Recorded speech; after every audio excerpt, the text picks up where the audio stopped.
Can you hear me? Oh, yeah, now you can hear me. How are we doing this morning? Good. Good to see everyone. Welcome to Unity Spiritual Center, Spokane, where we are all about transforming lives and inspiring people to make a positive difference in our world. My name is Amber McKenzie, and I will be your platform assistant this morning. Please take a moment, if you would, to silence your cell phone. We would really appreciate it.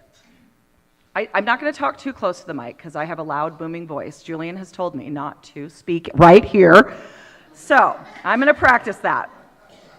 As always, we want to begin our time together by sharing our opening affirmation.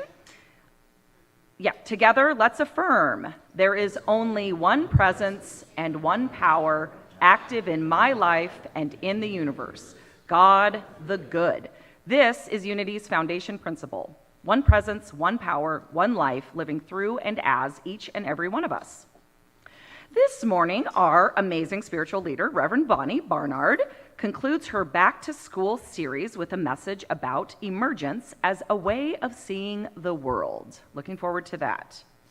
Our music today is provided by Britt Hopkins and the amazing Scott Jameson. Thank you. Let's give them a round of applause. Our song leaders are Britt and Jeff, and they will lead us in our community song, followed by Theodora with our reading and opening prayer. Let's get started.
Good morning.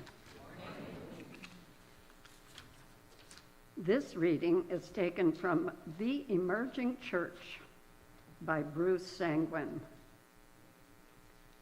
A good leader serves two congregations, the one sitting in front of her on Sunday morning and the one that is not yet present, the larger whole that will confer upon this congregation partial status. This explains why cultivating a mission consciousness is so difficult in congregations. In our fear, we desire to freeze the existing of the larger whole. This is called idolatry, and it's alive and well in our congregations. But the moment this kind of thinking creeps in, growth stops, both spiritual growth and the number of butts in the seat. Jesus and all the angels are constantly telling his disciples to fear not. Spirit is with us. Shift happens. But within all the changing forms, there are non-negotiable elements. Divine presence is here, right now, in our midst. Let's take a moment to sense into its presence.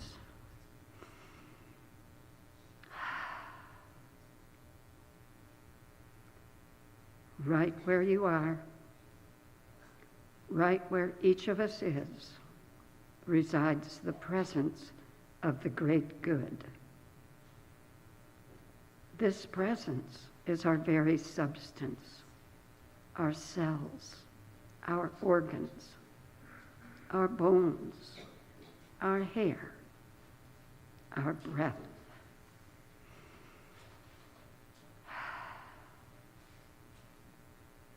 It is aspects of us that we see and have taken form, and aspects of us that are unseen and supporting the form, orchestrating the form, witnessing the form. No matter how we slice it and dice it, God is, and we are its evidence. So today, we agree to align with this holy presence, this whole presence, as we allow our souls to guide our listening and to our receiving. All we need in this minute is here in this minute. Enoughness feels good. Substance is recognized.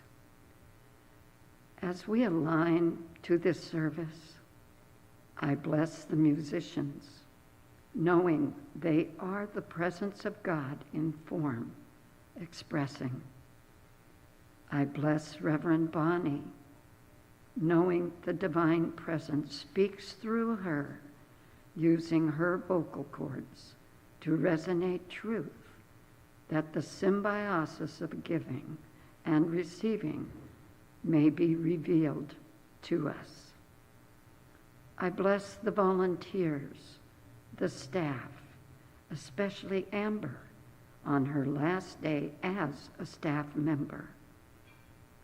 B, who makes our space pretty. David and Jan, who were married in this space yesterday. And each of us who desires to be anointed by God's presence. I know it for us now. I give thanks for the ever-generous presence of God. I call this service good. I call it whole. And so it is. Amen.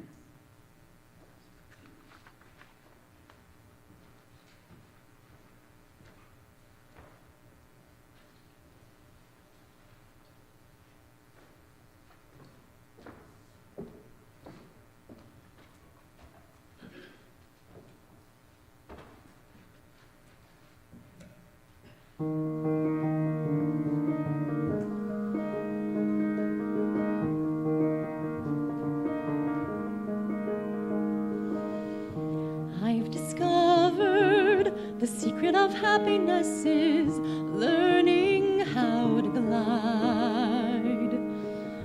I've discovered the secret of happiness is just enjoy the ride. Don't let the journey be tainted by pride. And I've discovered the secret of happiness is not to mourn the past. I've discovered the secret of happiness is not to run too fast. You can still beat them by coming in last, 'cause the secret of happiness is, I've discovered the secret of happiness is not to be afraid. I've discovered the secret of happiness is all illusions fade.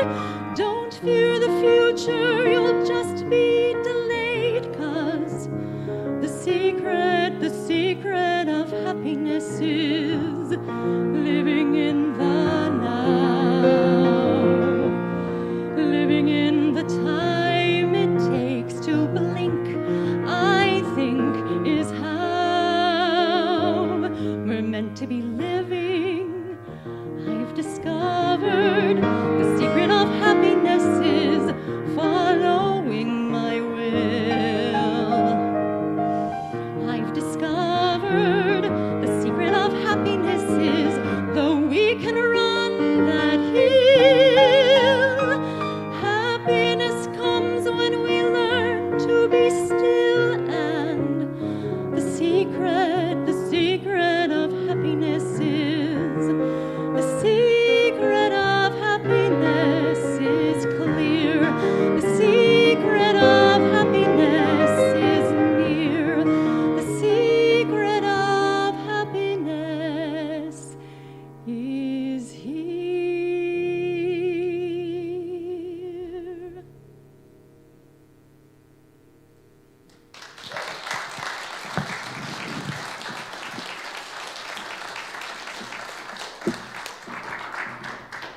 Thank you, Britt. That was so beautiful, as always. I love talent, don't you? Oh, wake me up on a Sunday. Yay and yay and yay. So, this is our very last in the series of going back to school together in September. And I believe each one of you got a permission slip on your chair because we always needed them in school. So you got to receive one today. So welcome to Unity Spiritual Center Spokane. For those of you online who missed getting a permission slip and want one, email Deanna and she will send you a list of 4, because there's 4 different ones here that we have handed out.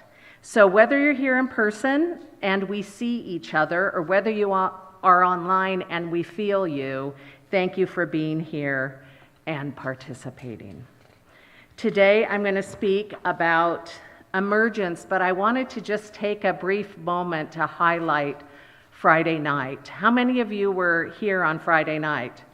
Oh yeah, thank you. A big shout out to Dave Ribble and Gay Ribble and all the volunteers who made it happen, because nothing at the center happens without a whole group of open-hearted people. So thank each and every one of you who were involved with that.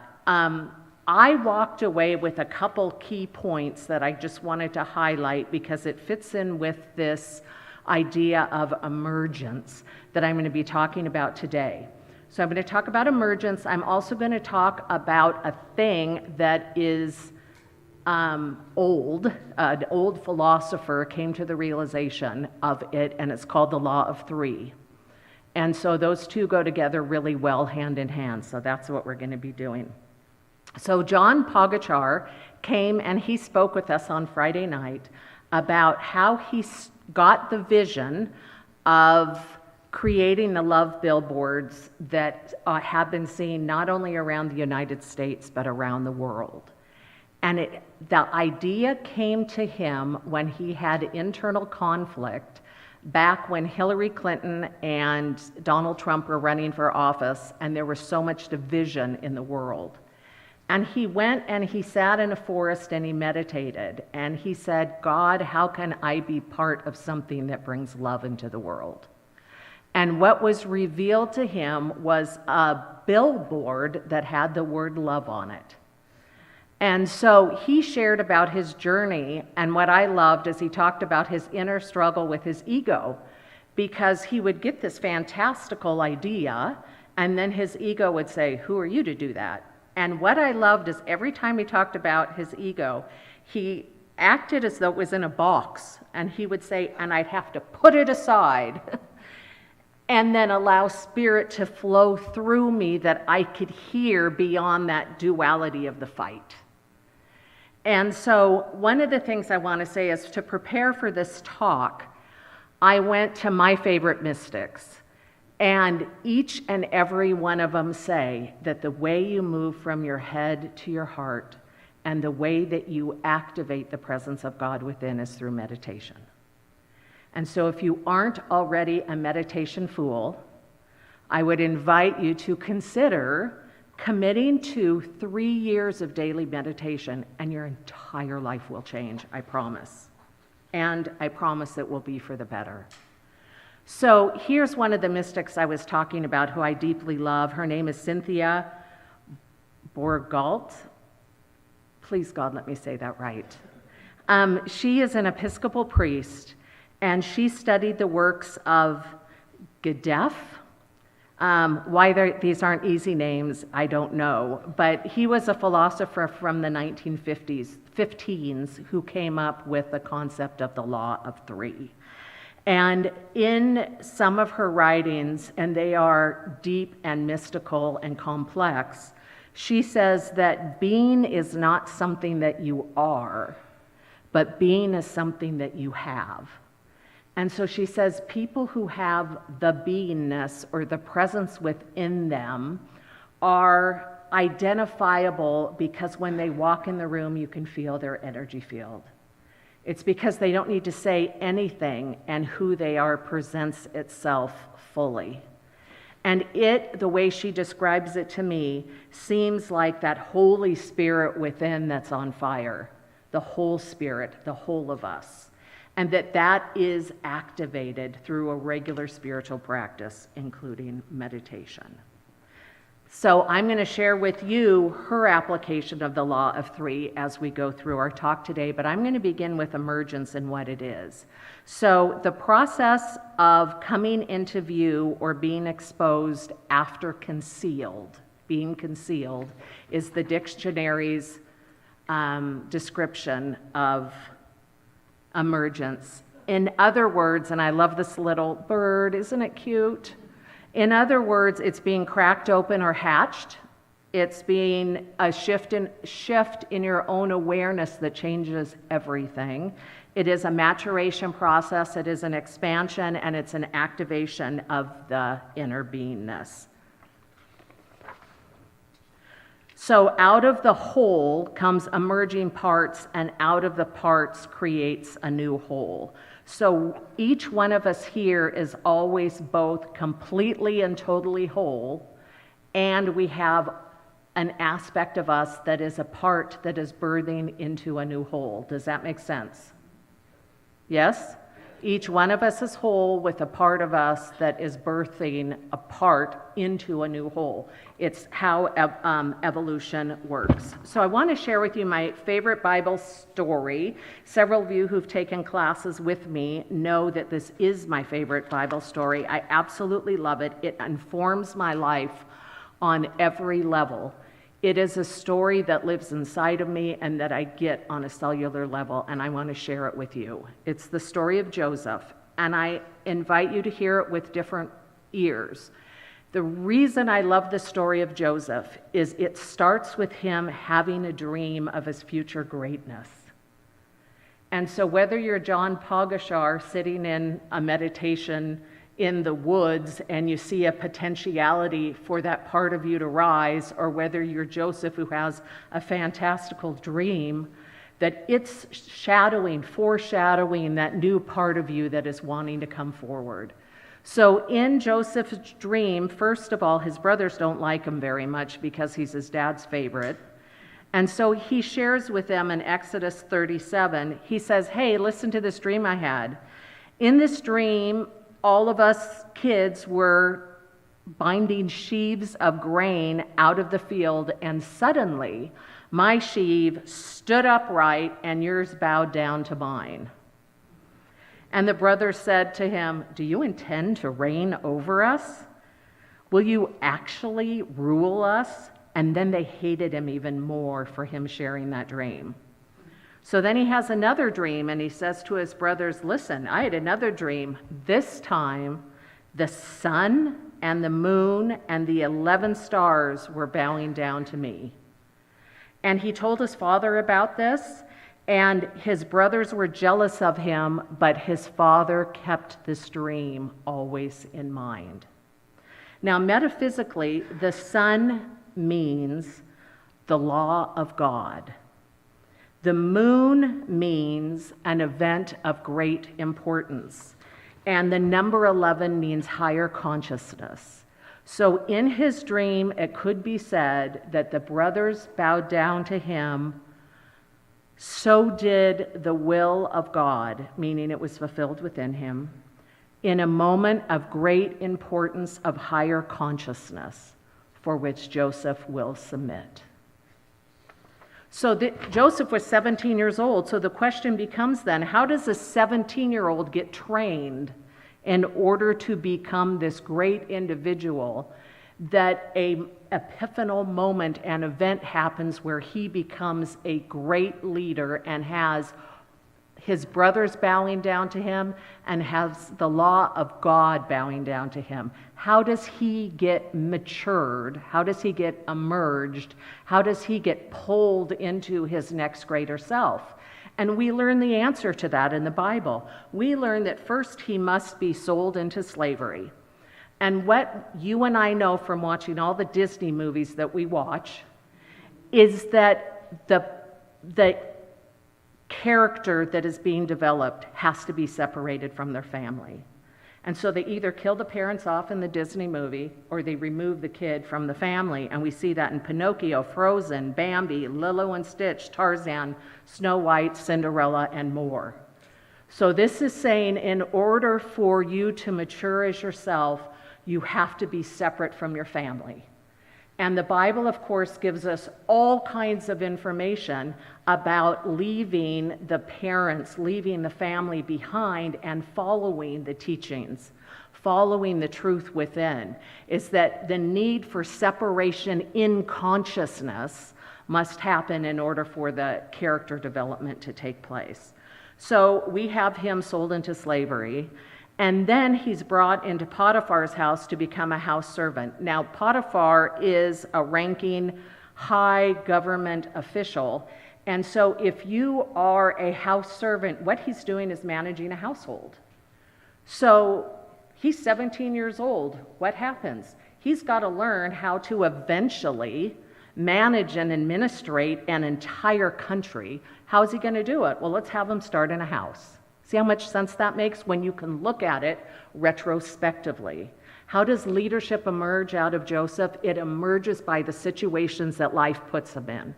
How does life put him in situations? He is led by the Spirit. He's a man of faith. He says, God, I trust you through all of this, and no matter where you put me, I am going to bloom. Big deal. So then he's accused of rape by Potiphar's wife. I don't know about you, but I've had many false accusations about me in my life. What happens when you have a false accusation? You end up having to go deeper into your own soul and into your own spirit and feel yourself. So he's being called deeper into himself with external falsities being projected toward him. And then he ends up in jail. And who do you and I know who was very famous for being in jail and came out to be a president? Nelson Mandela. The Human Kindness Project started when the Lozoff couple went into jail to visit a brother and brother-in-law, And they had the aha of these cells are like rooms for monks.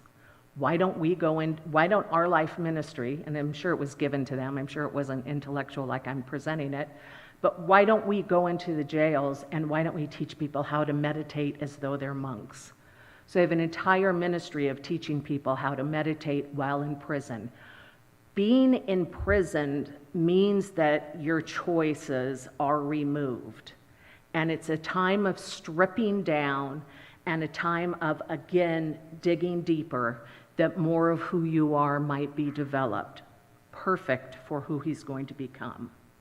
So while he's in jail, he meets the Pharaoh's cupbearer, and I had to look up what that is. Do you guys know what a cupbearer is? It's the job of the person who fills the cup and brings it to the Pharaoh. It's a highly respected job. You have to trust them because you don't want to be poisoned, right? So the deal is the cupbearer has lots of, I wonder what he was in jail for, but it doesn't tell us. Anyway, he's in jail, and Joseph interprets a dream for him. And dream interpretation means you must be connected to spirit in order to read them. And so he develops a wisdom, demonstrates that wisdom, and then he ends up interpreting a dream from the Pharaoh, foreshadowing that there was going to be a famine to come. And the Pharaoh says, "Oh my gosh, you are so wise, I'm going to put you in charge of Egypt." And what he does is for 7 years, we know he stockpiles all this food all around the country. He has so much food that it's just crazy. Every city you go into has a stockpile. He just for 7 years put away, and then the famine came. And when the famine came, then all of Egypt was coming to ask for some of that food, and the famine spread, and with the spreading, it made it to his brothers. And guess what? They came and bowed down before him in order to receive grain. So in Genesis 50:20, it says, "You intended to harm me," meaning his brothers, "but God intended all of this for good, to accomplish what is now being done and to save the life of many." So this is where Jesus tells us to judge not. We are told to judge not because whatever is happening for us is happening for our highest good. God is in the midst of it. So we get to look at what has emerged. Back to what emergence is. Every single part of Joseph's journey, he was whole. He was a whole human being, and there was a part of him that was calling him into the future. There was an emergence within that was pulling him forward. So out of the whole comes an emerging part, and out of the part comes a new whole. I say Joseph was being trained for leadership, and what John Pogachar shared with us Friday night was that he was being trained to learn how to receive.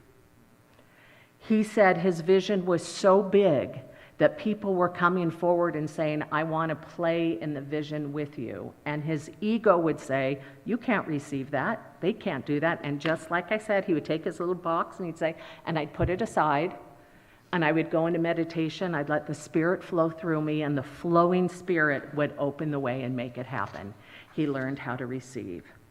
So as I was looking and sitting with this myself in meditation, it reminded me of my 11-year-old granddaughter, Lily, where she spent her summer in between elementary school and middle school. Remember those 5th to 6th grade, what a big deal that was? So Lily was completely whole in 5th grade, and then she started wondering what 6th grade was going to be like, wondering what taking a bus was going to be like, wondering what having multiple classes in a day was going to look like. And it was so interesting to be in her presence when she was wholly and completely 5th grade, but was starting to question 6th grade. And that is part of that emergence. That's where she is saying, there's now a part of me growing. I don't know what it's going to look like, but I feel it and I know it's coming. I feel it and I know that it's coming. And so this could be considered a gestation period, but all along what we are to know is we are completely whole as the emergence is happening. All right, so turn to the person next to you and say, I'm so glad you're here today.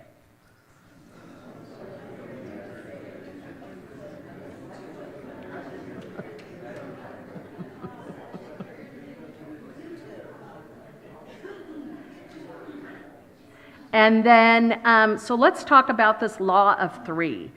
And this law of three I find so compelling, and Jackie and I have used it in our conversations before. And I would love us to use it as a community more and more and more in conversation when we get what it is. So this is what the law of three is. It is that there's a motion moving forward, and there's a motion that denies the forward moving. There's a yes, and then there's a no that meets it. There is a positive, and then there is a negative. There is that which affirms and that which denies. This is the duality, and it gets stuck unless a third force comes and opens it up. Okay? So in our spiritual sense, the third force is our spaciousness and our spirit. And this is where John went into meditation. This is where going to that space within that it knows more than we know allows us as spiritual beings to have that third intervention. But I want to give you some examples of this. So how this works is that the disparate parts are whole in and of themselves. But with the intervention of the third, an entire brand new fourth happens that is independent of all of the parts. So this is what it looks like. It looks like when a seed, it lands onto moist ground, it is a seed and it is moist ground. Nothing happens. It takes the third element of the sun in order to have a plant. The plant is not the seed. It's not its parts. The plant is not the seed, the soil, and the sun. The plant is its own independent entity. It is a new birth. It is something that is vastly different than any one of its components. Another example of this would be a baby, is that we have an egg that's whole, we have a sperm that's whole, we need them to come together and hang out in a uterus or a test tube, but we need them to come and hang out, and then we get a baby. A baby does not look like and is not the egg, the sperm, or the uterus, but it is developed with the combination of all three. It is a different energy, a different self. And then same with water. A hydrogen molecule and oxygen molecules repel each other. They don't blend together, but we take the third force of heat, and then the two break apart and make water. Okay, so again, we have hydrogen, we have oxygen, both whole, both completely different. We had a third intervention. That third intervention creates a new thing. We have three different parts to a watch. And what Cynthia says in all of her work is once you start paying attention to this, you'll see it in all aspects of life. You'll see it everywhere. And when we get down the law of three, then we can call forth that spirit because we know that it will shift the energy of the two in separate and possibly opposition. So we look at a watch. The watch has its metal guts, its gears, and its hands, and then it takes a battery in order to get it in operation. The parts of a watch can't tell time. It isn't until the combination happens and something new emerges. And then we have an oyster. Now we think, or at least I was taught, that it's sand that irritates the oyster and it makes a pearl. Not so. Did you guys know that? It is not sand. Sand goes in and out of oysters all the time. It is a parasite or it is a food particle that gets into the shell and starts irritating it. So we've got the oyster, we've got the irritant, and then what happens is an ooze comes out of the shell in order to have self-protection. There is a defense mechanism that gets activated, and it's a goo, and it is the goo that is the third that changes the irritant and the shell into creating a pearl. So spiritually, again, what this tells me is that in this design, we've got two different ways of seeing the world, two different opposing forces, two different mindsets, and this can be within ourselves or it could be amongst a community, but it is the third intervention of the Spirit that opens us. And John was a really great example of this, when he taught about the battle between himself and his idea and having to put it aside and then let Spirit come through. So I want to end by reading a story from Reverend Bonnie Rose, who is a religious science minister in Ventura. And she is a minister who many, many years ago, I did what we called a spiritual revival together. And I went all around California, and at the different churches, we did spiritual revival. So we had the greatest music. Oh, Scott, great idea. We had the greatest music, we had tents, we had all that stuff, and we did the good hometown revivals, but we did it in a spiritual way. So this reading comes from Bonnie Rose, Reverend Bonnie Rose from Ventura, California. She says, "I believe that the ultimate reality underlying all things is love. And there is this unbroken wholeness. And that one thing that the founder of religious science said that I think was very profound is that there's nothing to be healed, only wholeness to be revealed." And so a lot of our work we do in my center is about revealing wholeness, seeing past the appearance of brokenness, and seeing wholeness. In my center, we're working a lot with a thing called the Law of Three by Cynthia, an Episcopal priest, who shared that there are three basic forces in a creative process. One is an affirming force that wants to express something, and one is a denying force that wants to be a barrier or an obstacle. They both are holding in their own way, and these two forces oppose one another at all times. If we are mindful and awake, there's our key words, if we are mindful and awake, we can hold the tension of those two paradoxes in a space of holiness. Then we can make space, we create spaciousness, and that's the meditation part. We create spaciousness for a third reconciling force to come in, which allows something new to be born out of it. If we apply the Law of Three to the duality of perfection and imperfection, it becomes very practical, and I will share with you an example. At my church, we have a poop problem. And yes, you wanted to hear that word in church today. We are down in Ventura, and there are a lot of unsheltered persons who wander through our property, and they use our church as their bathroom. I mean, they poop on the stairs, they poop on the wheelchair ramp, all kinds of places. And it was getting very distressing for the people who work there, including myself. I was thinking, you're a minister, you're supposed to be compassionate. Why can't you just be more like Jesus or Gandhi? Why can't you be nicer, have a little compassion for these people? And I don't know whether that was my affirming force or that was my denying force, but this obstacle was not going away. I wanted it to change. I wanted something to be different, but the obstacle was not going away. I just kept meditating on this third force, and finally I recognized what it was. I was feeling like I was angry with the homeless people, but that wasn't really it. I was angry with my feeling of helplessness. And my feeling of helplessness could actually be transformed into helpfulness. One morning on one of my long walks with my dogs, my phone buzzed. It was the board president who sent me a picture of poop. And he put a pen next to it for perspective. I mean, it was huge.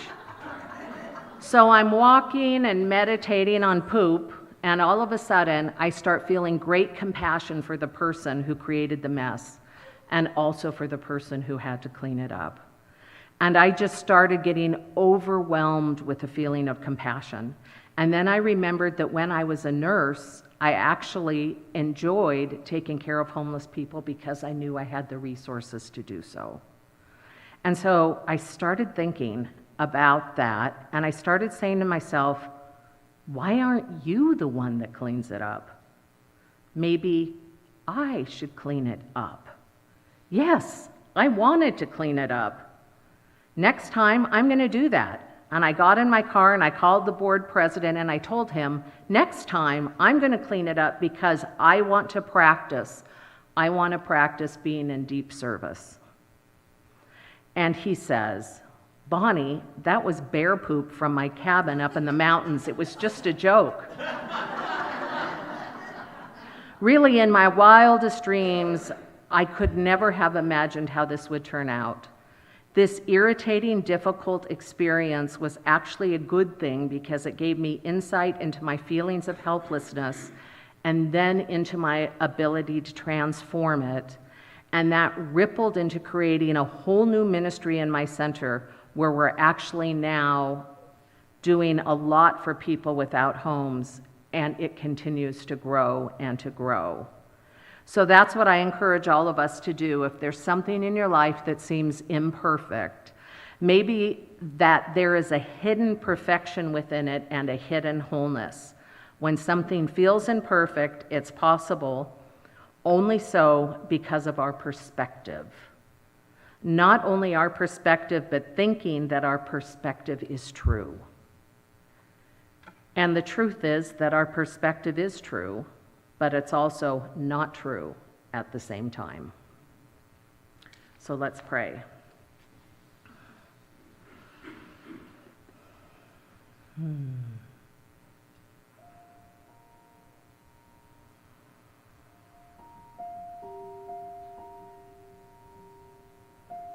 Let's turn our attention to that third spiritual force, the silent meditative energy that opens us and allows us to see beyond duality.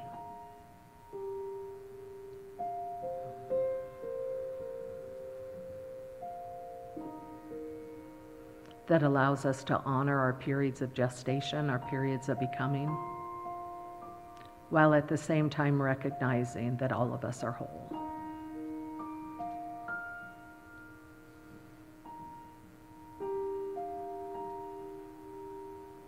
Our reading today by Bruce Sanguine says that the minister talks to two different communities, one that is right now and one that is emerging. Let's engage in that together.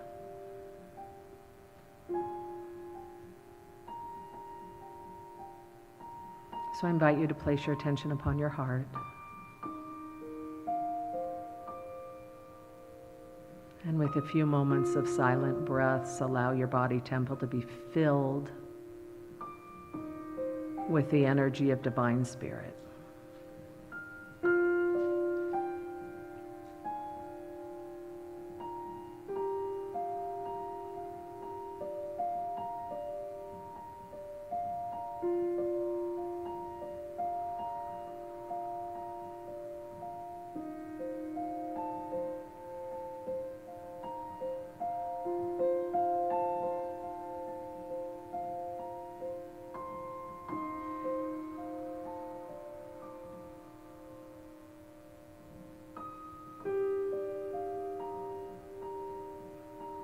And with this next breath, feel the energy from your heart going all the way down to your feet and all the way up past your head top.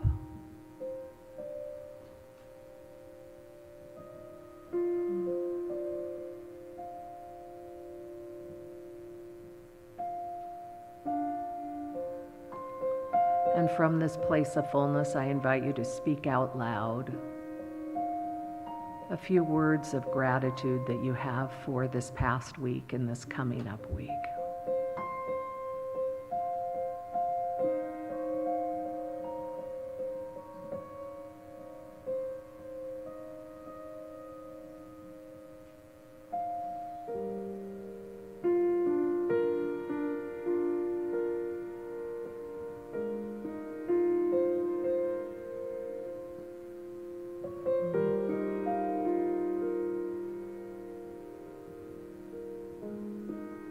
And so right here and right now, I claim each one of us whole, that we are the wholeness of the divine in form, And I also call us open and willing to become that next iteration, that next level of consciousness that we are called to grow into.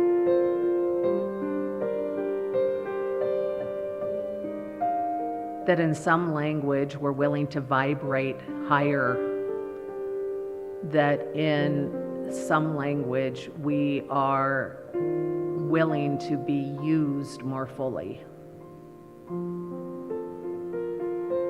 That maybe we say that we're willing to have more God integrated into our being, or a greater level of awareness, whatever we call it. I speak my word now on behalf of each of us here, that God, the good, is in action. It is active. It is activated.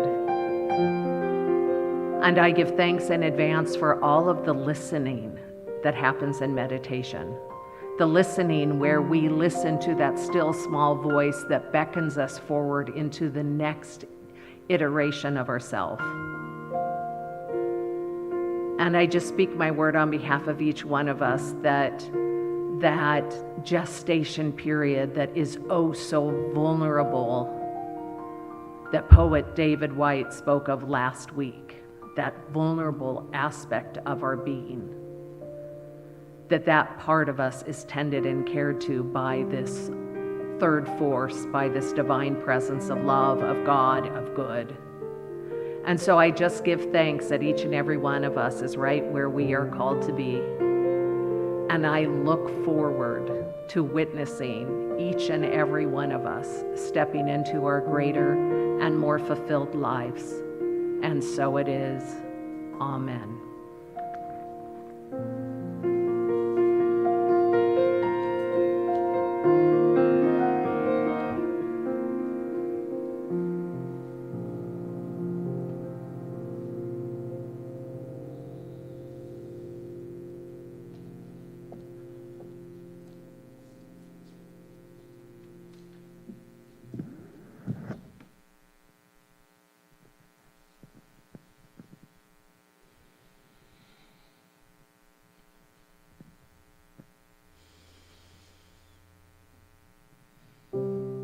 We're at the end of the road. We're all soldiers on our own, trying to find our way back home. And at the end of the day, nothing matters anyway, just the love that we have made. So let's let go of our mistakes. We've all got hearts that easily break. No matter how the light may fade, we'll carry on. It's how we're raised.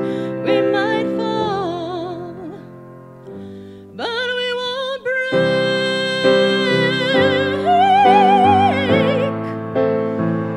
Yeah, we won't break. No.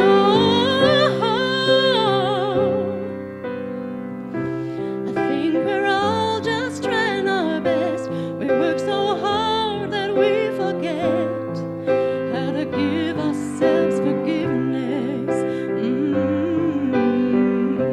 So let's all hold each other close, 'cause there's so much we can't control, but we don't have to be alone. So let's be bold and let's be brave. Let's take a minute to bow and pray. No matter how the light may fade, we'll carry on. It's how we're raised. We might fall, but we won't break.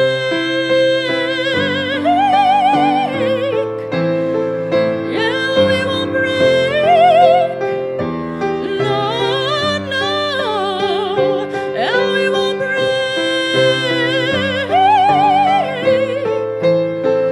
No, we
Thank you so much. Oh my gosh, no, I love it. I love it. Okay, so now's the time to give. And so I'm asking the ushers to prepare to please come forward. And I invite those of you who want to bless the money with me to make it up to the stage during this collection period. And what I ask you to do is to take your gift, your tithe, your offering, or your evidence of it, or lack thereof, and put it against your heart. And just along with me, say words of blessing and multiplication in our prayer. Here we go. I know that my giving blesses and multiplies all that I am, all that I have, and all that I give and receive. I give thanks for the abundance that is mine to share.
So COVID is going around Spokane, and at some day I'll give a talk called Using COVID as a Spiritual Retreat.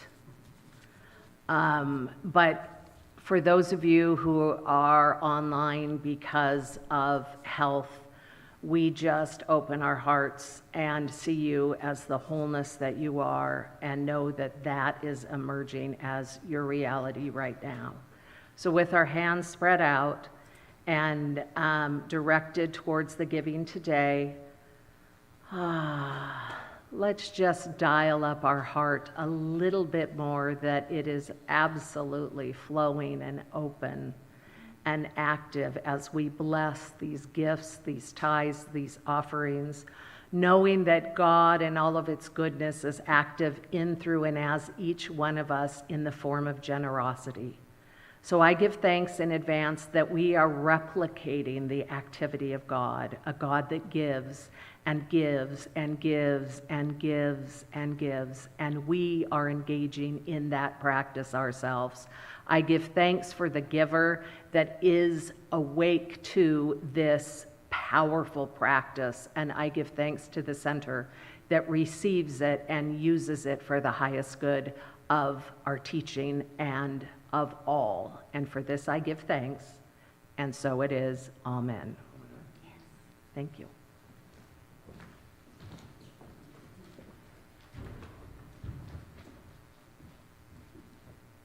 Thank you. Together, let's affirm our unity statement. Unity stands for peace in the presence of conflict, for love in the presence of hatred, for forgiveness in the presence of injury. Unity honors the many names for God, the many paths to God, for we know that there is only one power, one presence, and one life. So whoever you are and wherever you are on your spiritual journey of transformation, you are welcome here. If there's anyone here for the very first time, we would love to say hello to you and offer you a welcome packet, which includes a coupon for a free drink at our barista stand. Is there anyone here for the first time today? Oh, good. Yes, we have someone right here. Anyone else? Yeah, please. Oh, right here, yes. So our ushers will bring you that packet, and please do bring your coupon to the barista stand. Thank you so much for joining us. So for those of you here joining us in the sanctuary, as well as those of you online who are new to our ministry, we encourage you to sign up for our e-newsletter to learn more about our upcoming workshops, classes, events, etc. So you can sign up for our email newsletter by scanning that QR code up on the screen, as well as around the center, or you can go to unityspokane.org and sign up there. If you need any assistance, please come see me or Deanna, and we can help you. We would love for you to receive all the things going on in our center. We would also love to connect with you on our social media. We have a Facebook, Instagram, and YouTube account. You can search Unity Spiritual Center Spokane to find us. So thank you again for joining us today. All right, our chaplains today are Diane and Murphy. Murphy is standing, and they have been holding this service in prayer for us today. And Murphy will be available to pray with you immediately following this service. So if you have something that is heavy on your heart or something that you want to celebrate, please come see Murphy right up here, and she will pray with you. Thank you both for your service today. And then we would also like to encourage anyone who is in need of prayer support to please fill out a prayer request form, which is found in the seat pocket in front of you. And then you can drop those at the table. There's a box at the table in this sanctuary, just in the back. And then we also have one, I think, around the atrium, I believe. You can also submit an online request through our form, which you can find on eNews or just right on our website. So those names are added to our prayer list and are prayed over for 30 days by our active and huge prayer ministry, as well as Silent Unity. So lots of prayer support here. We really encourage you to take advantage of that. Okay, and now we have Jeff Tawney for news you can use. Well, we have a couple things to talk about. Got the clicker right here. Okay, so the first one is a video update from Dave Ribble.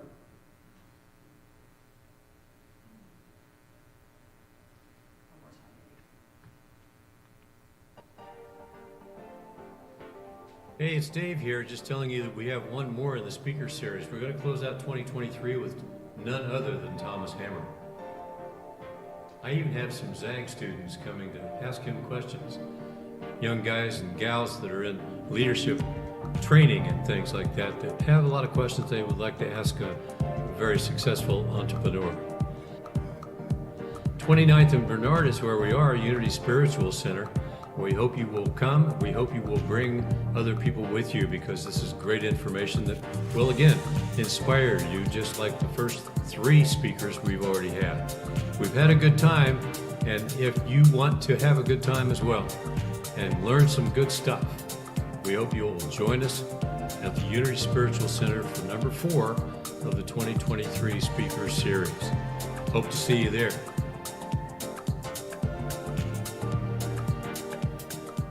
Thank you, Dave. And also, it will be the last week that you'll be able to buy tickets for the special drawing that Gothi did. Did I say that right? Gotti. It's located in the gift shop. You can take a look at it. That's the original. So you can buy a raffle ticket, and that's going to be raffled off at the conclusion of the success stories. So be sure to get in on that. Now we have a little update from Diane Hunter on Time, Talent, Treasure. Diane? I'm Diane Hunter, from your Compassion in Action team with a personal invitation for you to attend our Time, Talent, and Treasure Fair on Saturday, October 7th from 10 a.m. to 2 p.m.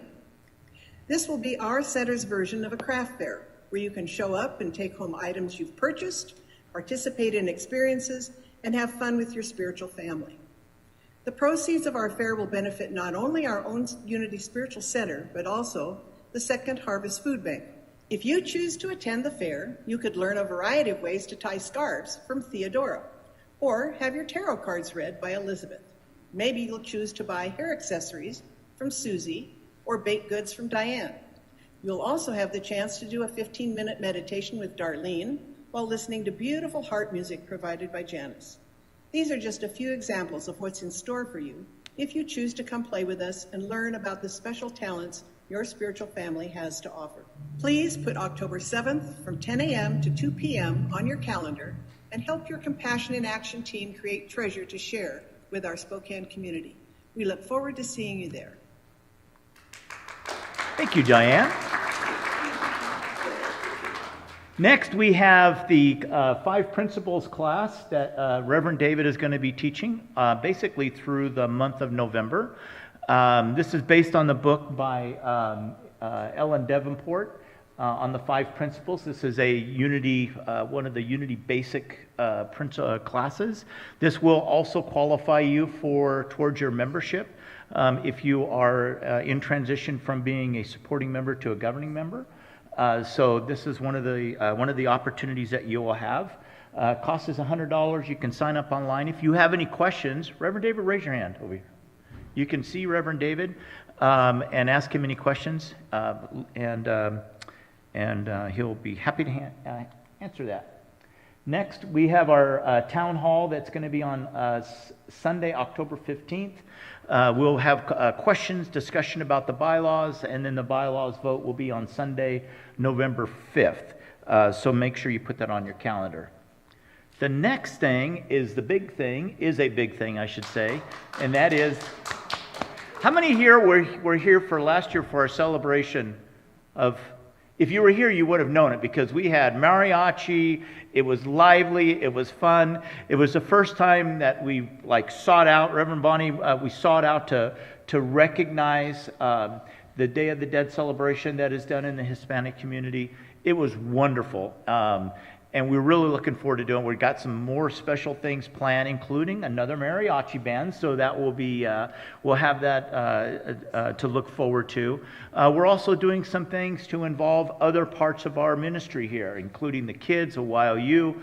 So if you have any questions about it, or feel free to talk to us. If you've got any questions or concerns, just seek us out. It is something that we want to celebrate. It's an opportunity to not only to celebrate our loved ones, our loved things, and whether it be a pet fish or an animal or something, it's an opportunity to celebrate those lives. So be sure to seek us out.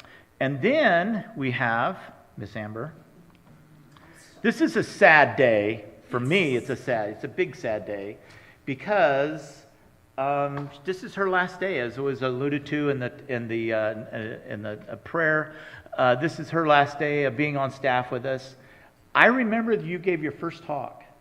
I was sitting here, and I thought, wow, she's you were so different than you are today. You've really grown. But anyways, Amber, we are going to miss you. Amber has been our marketing communications person here. She's responsible for the e-news. She's responsible for the announcements. She does a lot, and she's going to be deeply missed. Is that why you wore black today? Yes, it's morning. I'm in mourning. So anyways, as a sign, as a little thank you, wow, and big card. yeah, I like it.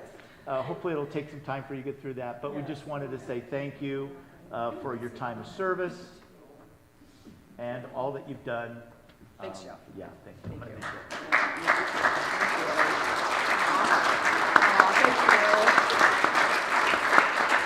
If you're done, right? Okay. Thanks, everyone. And don't worry, I'll still be around. I'm not leaving. I'm just, I have a full-time job, it turns out, unfortunately. No, I'm kidding. I love my job, but it does take a lot out of me. So I will really miss being on staff here. However, I will still be, of course, a governing member, and I will still be attending on Sundays. So I just won't be here, at 9 o'clock and staying until 12:30. I'll just come and go as I please, which sounds really good to me.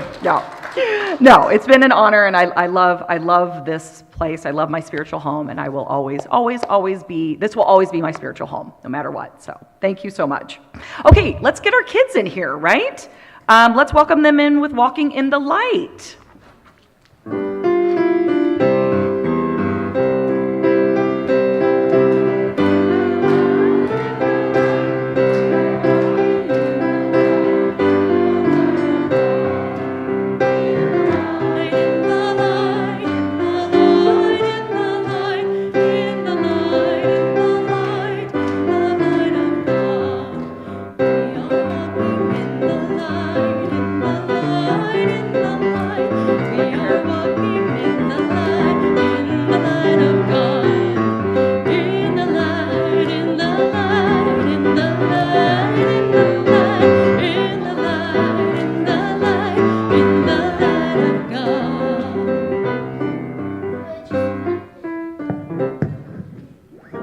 Kids, how's it going?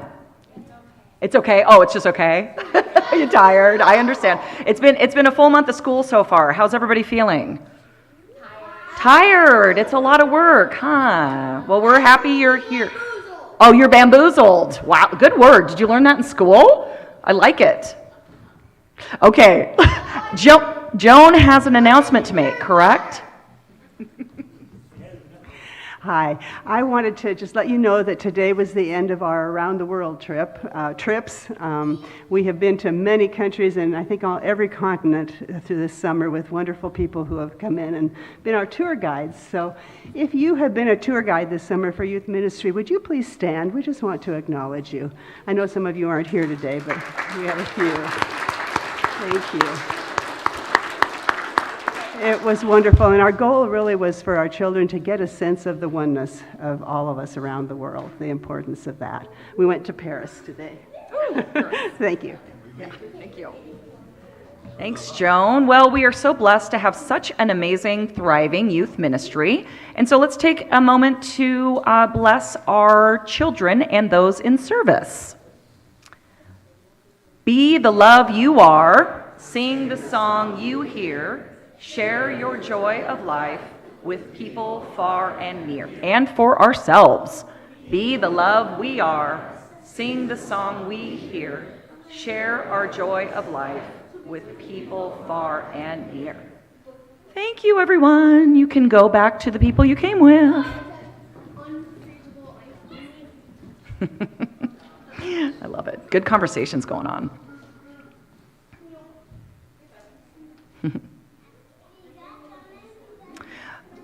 All right, make sure everyone finds their person.